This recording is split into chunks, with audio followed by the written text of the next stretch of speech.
Hi, I'm Scott Simpson, And I'm Charlotte Stever. and this is segment 2 of Being Culturally Responsive. And we're going to be talking about being and transactional versus relational accountability. We've already spoken in our earlier segments a little bit about beings versus doings. Yeah. And that's something that we want to kind of dig into in this segment a little bit, to really focus on the importance of especially the order of those two things. You know, this is one of the things that I think we learned early on from an elder. We work a lot with indigenous elders in South Dakota and North Dakota.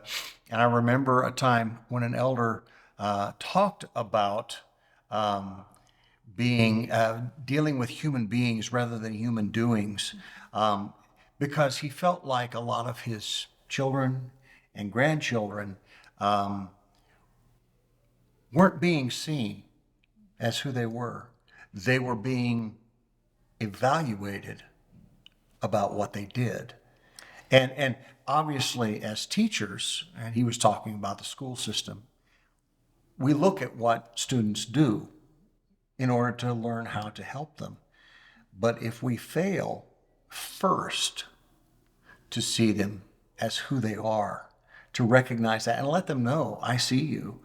I know that you're interested in this thing. You're really good at that thing over there. You want to learn more about this thing. That's got to be in front of all of those evaluative sorts of things that kind of threaten to turn them into human doings. It reminds me of a quick story I want to share with a student I had when I was teaching fourth grade.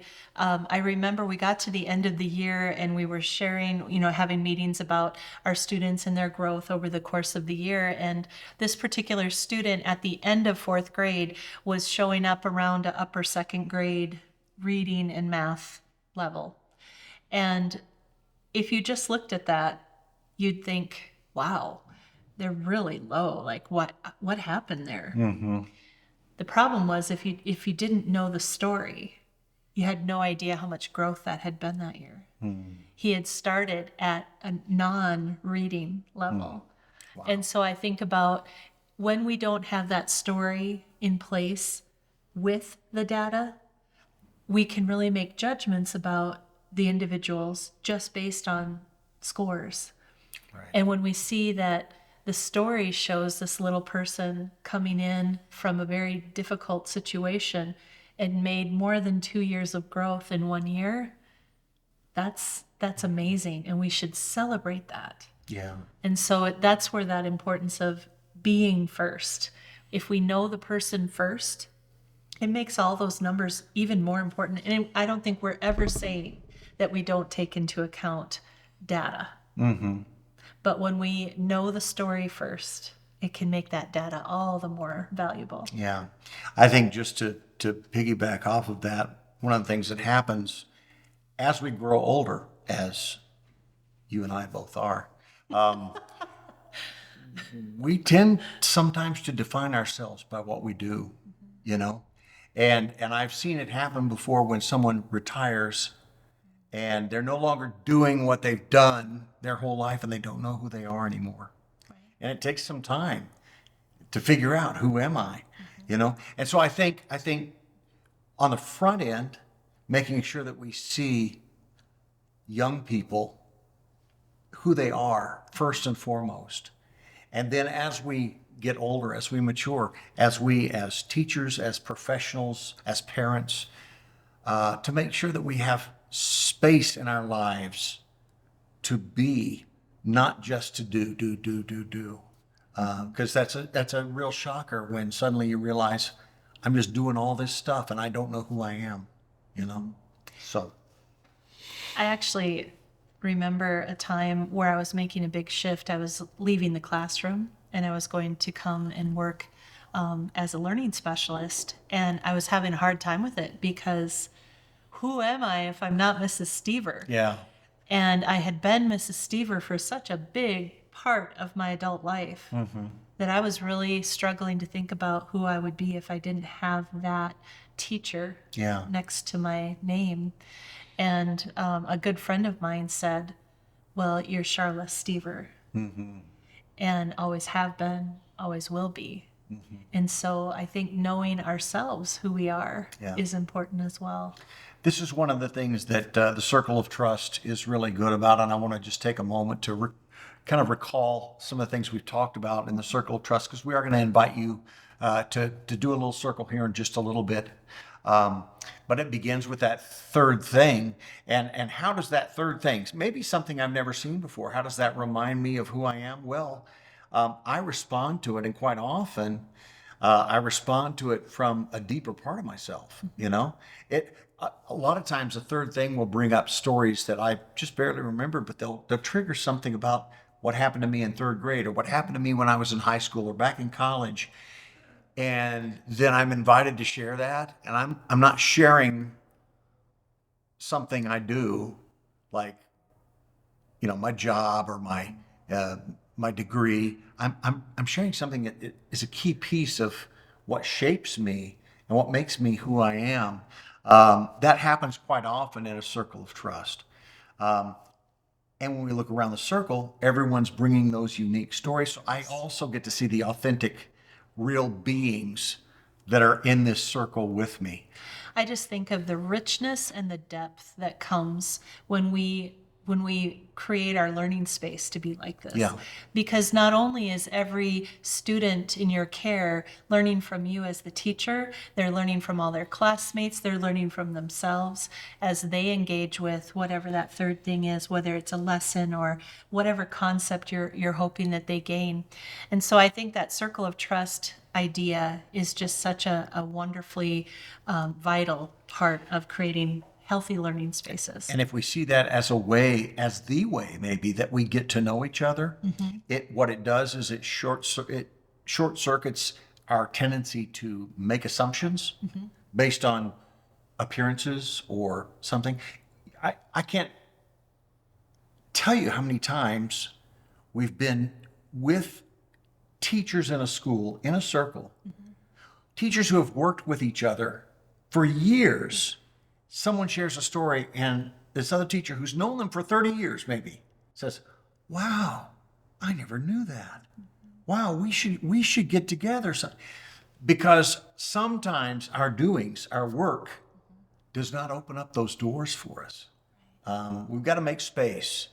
Professional settings, school settings, classroom settings, whatever your setting is, make space where people really share authentic stories, you know? Their identity, you know, is such a valuable piece of knowing someone, really knowing who they are beyond that surface level stuff we get to see in the classroom or in the staff meeting or wherever else it might be. That's right. This really takes us into what we're going to talk about in this lesson, and it's really about task orientation versus relational orientation. We're going to talk about accountability, which is a key element in every setting. I mean, in a work setting, in a school setting, in a classroom setting, if I have a responsibility, there's usually something to make sure that I am being accountable to that responsibility. But the way it's framed makes all the difference in the world. And it goes back to this human beings or human doings. Sometimes we have accountability measures that are transactional. In other words, you do this, you get this. Or you don't do this, you don't get this. We have it in classrooms, we have it in workplaces, we have it a lot of places. And there are very real consequences to not doing what I'm supposed to be doing. But that framing is so very different from a relational type of accountability where I say, you know what? I'm part of this. I'm part of this team. I'm part of this group. I'm part of this classroom. I'm bringing special things that nobody else can bring. So I better step up. I want to do that. That comes from a deeper place than just, I better do this because I'm going to be in trouble if I don't. And it really changes the feel and the environment and the space that we have. it leads us to a safer space. I'm not operating because I'm scared. I'm operating because I have stuff to do here. When you think about that word scared, made me think of this. When you think about what that does to you, when you're in a place of fear, that place of transactional accountability, where I am fearful of, some sort of, punishment, or I'm hoping for some sort of reward, then suddenly I'm shifting out of that more reflective space in my brain where I can think about things more clearly, and I'm more in a survival mode. And I think that's really at the heart of this, is when I'm in that transactional place and I'm thinking about what I'm going to get or not get, or is somebody watching me? Did I do it well enough? All of the boxes checked.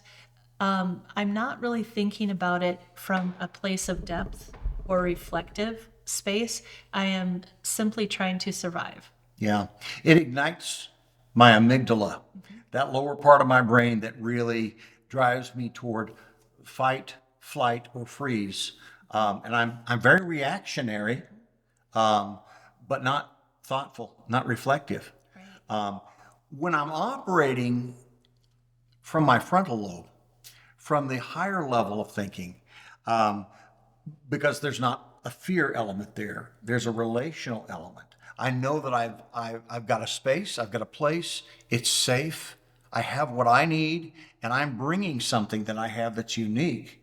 Suddenly I'm capable of those higher level thought patterns.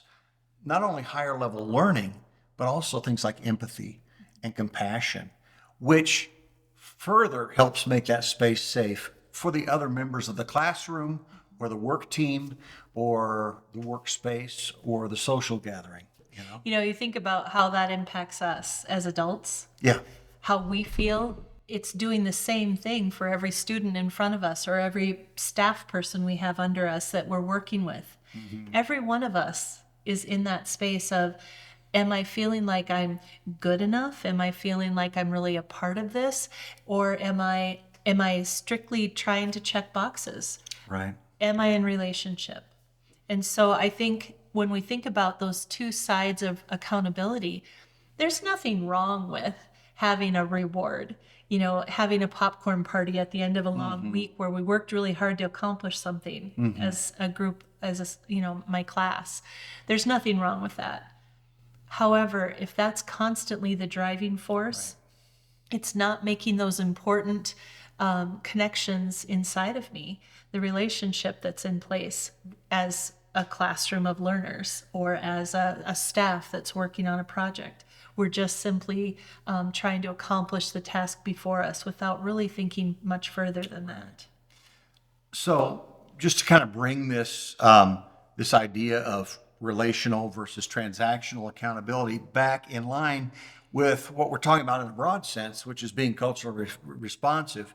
Part of it is recognizing that different people process accountability in different ways. Accountability measures can be really threatening for some people and not for other folks. Especially if I've already got the confidence, I've got the trust built. But if there's someone new to the class, someone new to the workplace, they're going to be nervous. Am I doing this right? And part of what will help them to get into that place of relational accountability, of feeling like, hey, I've got something to do here, not just, uh-oh, did I do something wrong, is that relational feel where we're inviting them to bring the unique things that they have. That what's communicated is not, hey, we have a way of doing this and you better get with the program, but hey, we have a way of doing this, but you're bringing something that's really different that we need, that's unique. And we really want to know about that. I think it puts an emphasis on what we value. Yeah. If we're just about getting the top score, if we're just about making sure that, we accomplish this set of tasks, and we're not really taking into account the individuals, the human beings that are involved, we simply, have something very surface based. But when we show the value we see in each of you, that it's not just that I want you to be able to get an A on the test or to pass this. I want you to learn it so that it becomes a part of who you are. Right. And as much as we can make learning meaningful in our classrooms or as we work together, when that has meaning to it, it becomes less about work and more about accomplishing something and having it become part of us and having it really something of great value to us and to others. Yeah.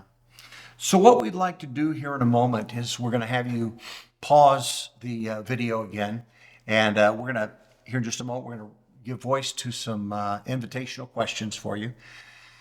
Again, what we'd like you to do first, once you pause the video, is to consider those questions and spend some time individually processing, journaling, thinking about your responses to those questions. Then come back together as a group. Make sure that you share that time evenly, following the touchstones.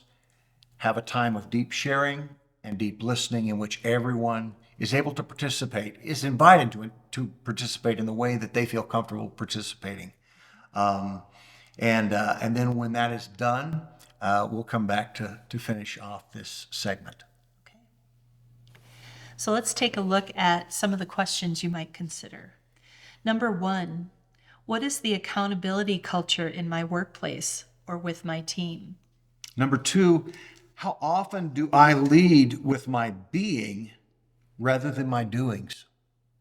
Number 3, how does my usual engagement impact others? Does it affirm being or focus on doing? And number 4, when has my team balanced being and doing effectively? And what enabled that? So go ahead and pause the video now, do your journaling, and have your circle.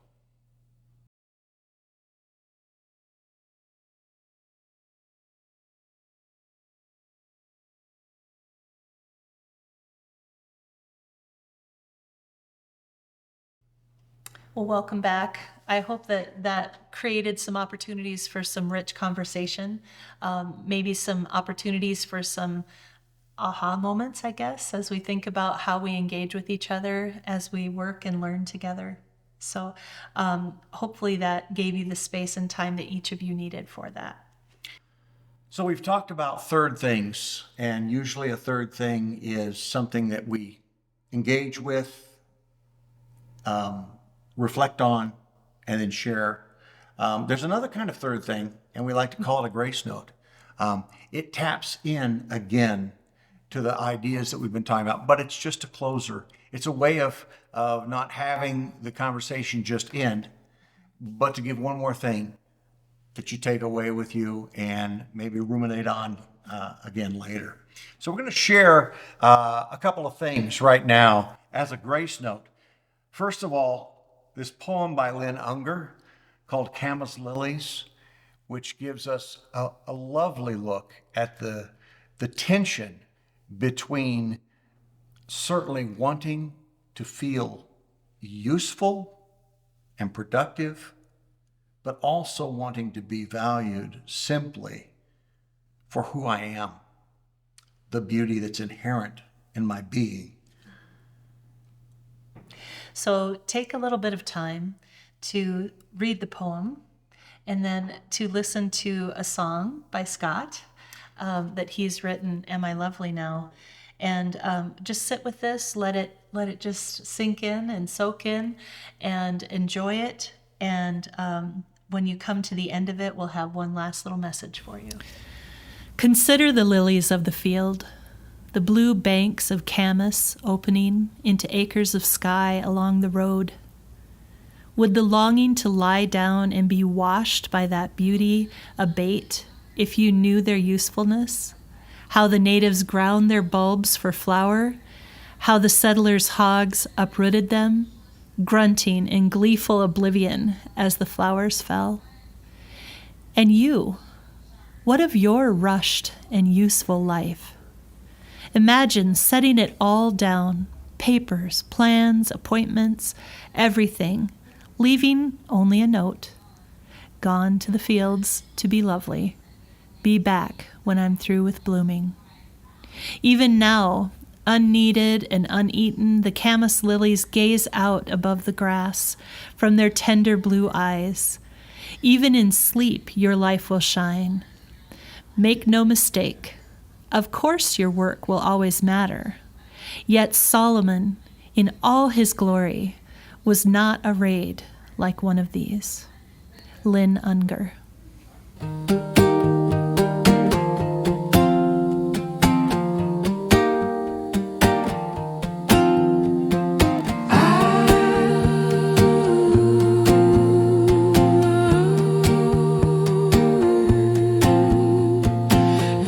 I worked as hard as anyone could do. I worked for them, I even worked for you. Am I lovely now? Tell me, am I lovely now?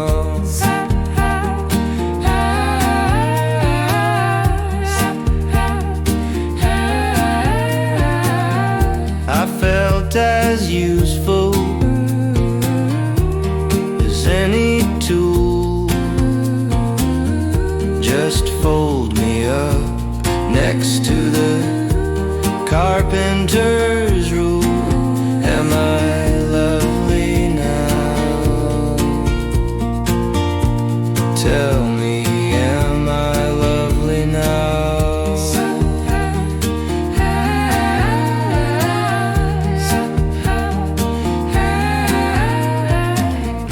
Whose field is this?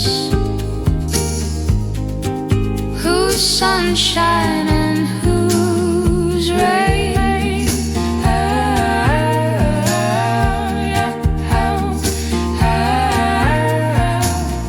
Whose plot is this? Whose plow and whose pain?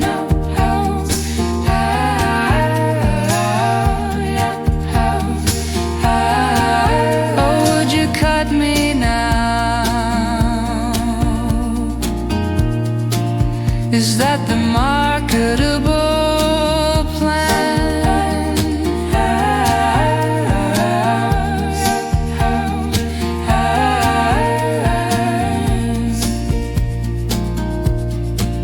Even the mower sometimes lets the lilies stand.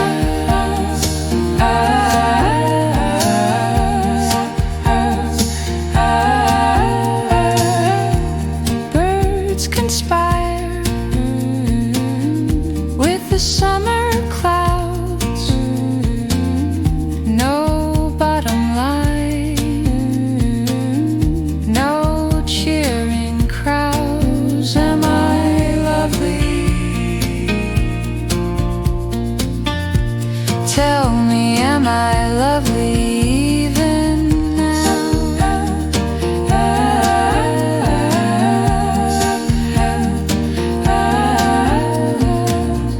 Whose field is this?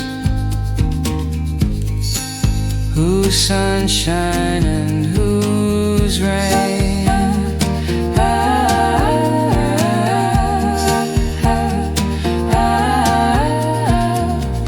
Whose plot is this?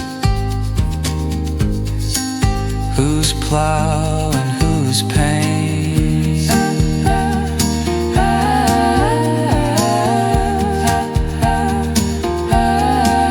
Oh, would you cut me now? Is that the marketable plan?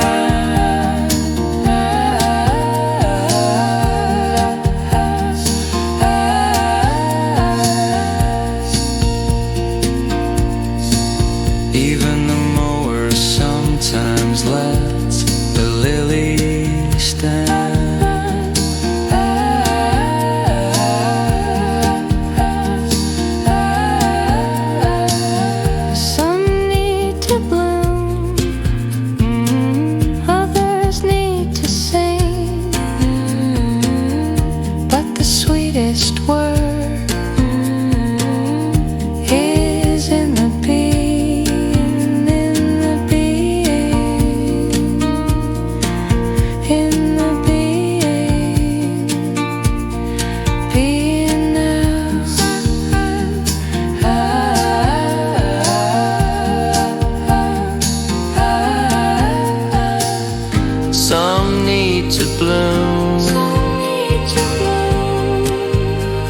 others need to sing.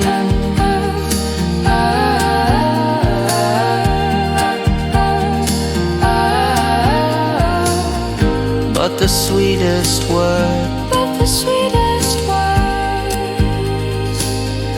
is in the being.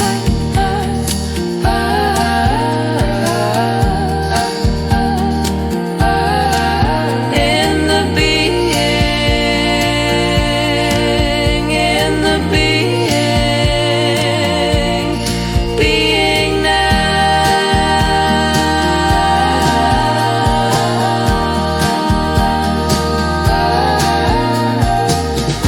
Whose field is this?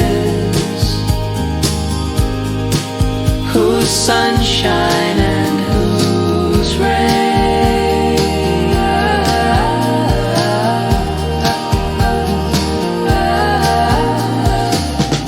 Whose plot is this? Whose plow and whose pain?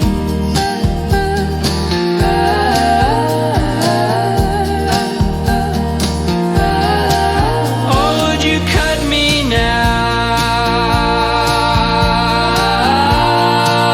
Is that the marketable plan?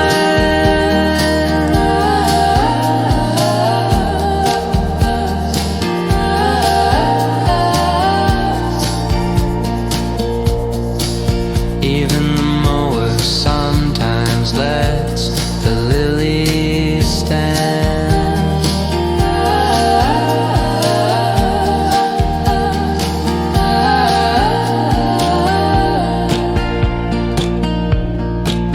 Even the mower sometimes lets the lilies stand.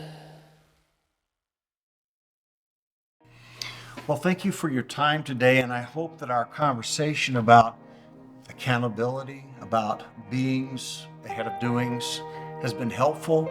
It's probably one of the concepts that I think is most difficult to grasp in a real practical sense, because I think really in so many ways a lot of our systems, our culture is so very, very transactional. Sometimes it's hard to really wrestle it over into some balance, but it can be done. It's not something you just give up on and say, well, what the heck, we're just going to be transactional. I think we can really say, hey, there are some things we have to be transactional about. They're real, but we can also remind ourselves again and again, beings ahead of doings. Our students, my colleagues, the parents we work with, our clients, they're all human beings, and that's first. Thanks for joining us today on this segment as we focused on beings, doings, and accountability. And our next one will be on culturally responsive practices. So I hope you'll come back, join us for segment 3, and where we learn about how to apply this, all of this, what we're learning into our classrooms. Thank you.